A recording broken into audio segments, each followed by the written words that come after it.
Welcome to the Fear and Greed Daily Interview. I'm Sean Aylmer. Each year, the budget is the centrepiece of the federal government's economic strategy. Last night's 2021 budget was a case in point, with Treasurer Josh Frydenberg declaring Australia's economic engine roaring back to life. He outlined a big spending budget enabled by the economic recession that came during the COVID-19 pandemic. To help us sort through what the Treasurer told us last night, I welcome into the virtual studio our regular economic commentator, Stephen Koukoulas, a man, I might say, who's looked at a few budgets in his time. Welcome, Stephen. Good morning, Sean. First blush, what do you reckon of it? Look, the task of the Treasurer right now is a difficult one. There's no doubt about that, because even though the economy has come back nice and strongly over the last couple of quarters, we still have a bit of a legacy of the COVID recession. We do know that global economic conditions, while they're pretty good, are still subject to any further outbreaks in COVID, and there's some risks there. So what he's done is to slowly reduce the budget deficit, something that I think is important, not today necessarily, but it is an issue that is in the back of any good treasurer's mind, with the need to keep a bit of stimulus into the economy, to keep it growing, to lock in this recovery that we've been seeing. And of course, with an election due within 12 months, a lot of that stimulus is thrown specifically at what were problems for the government. That is the aged care, which was exposed only too sadly in the Royal Commission report, to a lot of women's issues in women's economic and financial security. There's some money that's been allocated there. So in a sense, the stimulus measures that he's been looking at are the ones that are actually fixing a political problem as well as providing a bit of support for the economy. Okay, so let's dig into it a little bit. The economic parameters, Treasury perhaps aren't quite as upbeat as the Reserve Bank. No, that was an interesting part of it, because we have the Treasury forecasts in last night's budget showing GDP growth of around 4.25% in financial year 21-22, and then easing back to 2.5% in 22-23, which is a touch lower than the RBA. Was that surprising? I thought that was actually quite low. Yeah, to me it is. And I know they're assuming weaker population growth, even though they do have the borders reopening in the middle of 2022. So that, in a sense, will start providing a bit of a lift in GDP simply from population growth. But they're still quite a deal weaker. And if you dig into it, there's a weakness that they've assumed in housing construction. So perhaps there's been a bring forward of construction because of the recessionary measures that were put in place to get building going now rather than in 12 to 18 months' time. So that's one slightly different point of view from the Treasury versus the RBA. They're also just a little bit weaker on commodity prices. They seemingly have a fall away in the terms of trade, I guess, with iron ore where it is. It'd be amazing if it stayed anywhere near these sorts of levels. So they've got a bit of a pullback from the net export contribution to GDP. But look, the difference isn't huge, but it is interesting that it also feeds into their forecasts for unemployment. Treasury only has it dropping to 4.75%, and wages growth only lifting up to 2.25% by 2023. So just everything's a sort of a half or a quarter of a point weaker. Yeah. Okay, and so I was just going to say the Reserve Bank numbers are like 4.5% and 2.5% or something like that.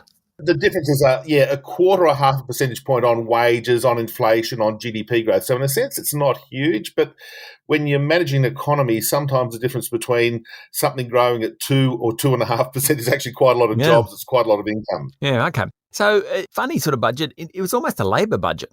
Well, in a funny way, and this is sort of the discussion, and having had a very close look at the Labor response when they were in power and the GFC hit, which was big spending, go hard with temporary measures. So things like JobKeeper in this instance was temporary, whereas back in the Labor days in the GFC, it was building the education revolution and these sorts of things that were temporary, and cash handouts. So there's a bit of a carbon copy on the way that they've approached things. And indeed, in the budget repair, if we can call it that, there's caution, as the old Treasurer, Wayne Swan, also had problems trying to get the budget back into balance when things came along and undermined the economic recovery, undermined revenue, and therefore the budget bottom line. So there's some similarities there. I think the similarities are on the budget bottom line rather than the particular projects, which may well have been a little bit different had we had a Labor Party in government. Yeah. Although there was, sort of, when you're saying huge spending in aged care, post-Royal Commission, as you mentioned, big spending in childcare as well, obviously infrastructure, roads and rail. The NDIS got a big boost to sustain it, I think was the way they put it. Some of those sorts of things are kind of more Labor-style spending than the coalition. They are indeed, and you can throw in their investment in skills and training. I think there's a couple of $1 billion over the next few years. So clearly the government's hearing from a lot of the business sector that there is a skill shortage while the international borders are closed, that the couple of million people that are unemployed or underemployed at the moment, not many of them have the skills that are required if our economy is to continue growing. So the government, in its wisdom, did allocate a lot of money to reskill and retrain those people so that hopefully they can, be productive parts of the economy. That's an important thing, but also provide the skills to allow the economy to grow even further. So, that's wise spending, if you like, if we're to see our workforce really skilled up and we don't have to rely every time we run into a constraint on the labour market to import workers through the immigration system. Stay with me, Stephen. We'll be back in a minute. I'm talking to economist Stephen Koukoulas, aka the Kook. Now, do you look at it and think this is an election budget or not? Well, the calendar tells me that we're very close to an election. It's due in 12 months, and I'm sure Mr. Morrison and Mr. Frydenberg have that in mind too. So, yes, I think the bottom line is that they possibly might have been a little tighter in their spending and taxing were we 3 years away from an election, but clearly we know that from the calendar that we're roughly within 12 months. I know there's a lot of chatter going on that if the vaccinations are rolled out, if the economy continues to hum along nicely, which it looks as though it will, that we might have Mr. Morrison going to the Governor-General in October, November and calling an early election and taking advantage of that better economic news.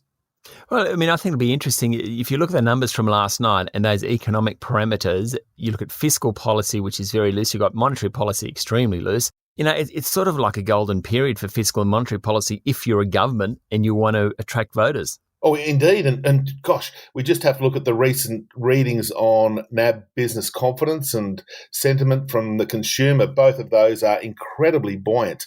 So in a sense, it's not surprising, I suppose, if you're paying next to nothing on your mortgage or your business overdraft, if you've got confidence that the government's still pumping a fair bit of money into the economy, then any reason for complaint is certainly diminished. And the fact that the health crisis, in a sense, is no longer having that big impact on economic conditions as it did about this time last year, that we're seeing the state governments being able to manage the spot breakouts of COVID very well nowadays. There's still the odd case here and there, of course, and we hear them and we get a little bit nervous when we do hear about them. But at the end of the day, the states and territories are only really locking down parts of their state for a short period of time.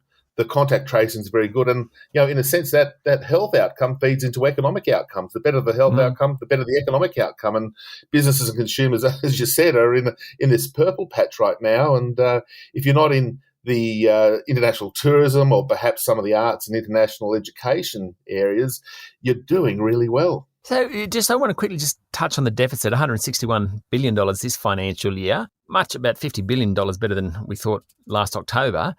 Good management, good fortune, high iron ore prices. What do you reckon? All of the above. It's one of those ones where you go to option D and tick all of the above. Because, look, it's been some good management. And in no particular order, JobKeeper was always going to be a temporary scheme. And while there was a bit of pressure a few months ago for them to extend it beyond the end of March deadline, the government decided that, look, enough's enough. We've spent that money, and it was a huge amount of money. So the fact that we've got the economy continuing to grow through that period where JobKeeper ended is a positive sign. So that's a good management issue. RBA, good management. They've cut interest rates. They've embraced this lower unemployment target. And of course, good luck. Look at the iron ore price. My goodness, it's opening this morning in the $220 a ton range, massively above anyone's expectations, massively above the cost of production. So all the iron ore producers here are absolutely swimming in cash. And while we don't have the mining profits tax that was in place with the Rudd government, they're still paying a lot more company tax, and that's feeding into the bottom line. According to the budget papers that I was reading last night, $10 a tonne on the iron ore price is worth somewhere between $2 and $3 billion per annum to the budget bottom line. So, $200 plus versus a $55 assumption in the budget papers. Do the maths. If it stays at these sorts of levels, maybe that budget will get back to balance much sooner. Wipe out that deficit. Yeah. So you spent the night reading the budget papers, Stephen. I think I just found that. I think you just conceded that. There's a lot to read. Look, it's one of the highlights of my year, going to table 11.1, which has the historical data on the budget, outlays, expenses, public debt interest costs, net government debt, gross government debt, back to 1970. And you have a look there, because occasionally there's revisions because they reclassify bits and pieces. That plus the measures plus the economic forecasts. It's bigger than War and Peace and a lot more entertaining. Your street credibility has just gone out the window. How many budgets have you done? Well, I actually, as a very junior economist, I got my first job in Treasury in 1986.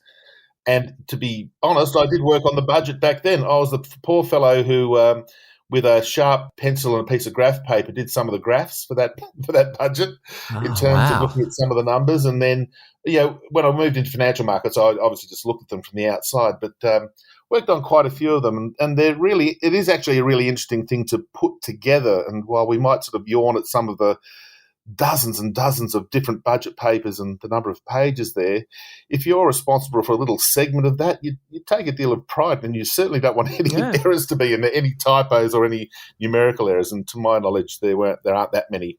Yeah, amazing process. Stephen, thank you very much. I hope you enjoy the next few days. I hope you get some sleep, and we'll speak to you next Monday again. Thanks, Sean. Really interesting, the budget, and I think on balance, it's a pretty good effort. Fantastic. That was Stephen Koukoulas, Fear and Greed's favourite economist. You'll find him at thekook.com and on Twitter using the handle thekook.